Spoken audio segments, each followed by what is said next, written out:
Imagine a man far, far away from his home, his family, his friends, and everyone he knows.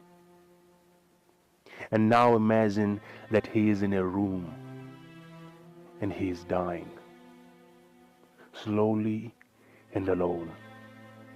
His whole life moving in front of his eyes, all his mistakes, all his regrets, all his dreams and all his plans, every moment that he can never forget, just fading away.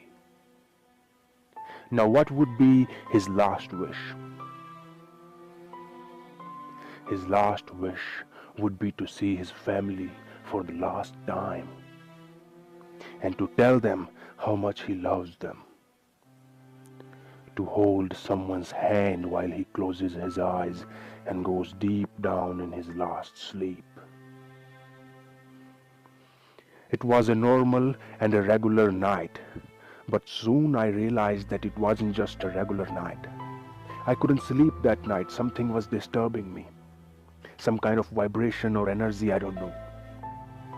Breathing felt like hard work that night for me. The silence wasn't normal, it was dense and it was heavy. First I thought it was related to me, but now I know it was him. He was crying. Yes, the toughest and the most brutal criminal you can ever imagine. And I heard him crying. He was screaming but silently, trying to say something in a language that is most easiest to language to understand. The language of emotions. According to doctors, it was a deep cut on the wrist, resulting into lots of blood loss and a slow but very painful death. He surely was a tough man, but every man has his own breaking point. And he broke down. He had no family and no friends, but he still waited for 6 long hours before his death says hello to him. 6 hours. It's a real long time, and it seems even longer when you are in pain and waiting for someone who doesn't exist. According to the report, at about 5 a.m., after 6 long, painful and hopeless hours, he gave up. He gave up just before the sunrise. He had no one in his life to think about and stretch a bit longer, and yet he stretched it for 6 long hours. When they found his body in the morning, he was looking outside through the window, eyes wide open and filled with guilt, regret, and pain.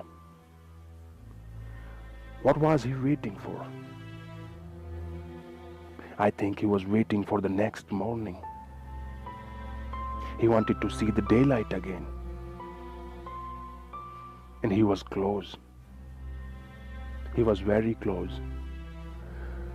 But there wasn't any clock in the cell, so he gave up. He must have lost that perception of time. He died without knowing how close he was. When he was there, nobody ever called him. Nobody ever came to meet him. And yet, he was waiting for someone. Anyone.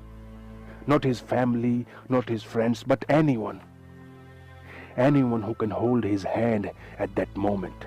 Anyone who knows him, who knows his name. Dying alone is something that you can never explain. The last moment of our life just before the death is the purest and the most truthful moment of our whole life. Because at that moment we forgot all the hate and all the hard feelings. At that moment we become the real creation of gold filled with pure love.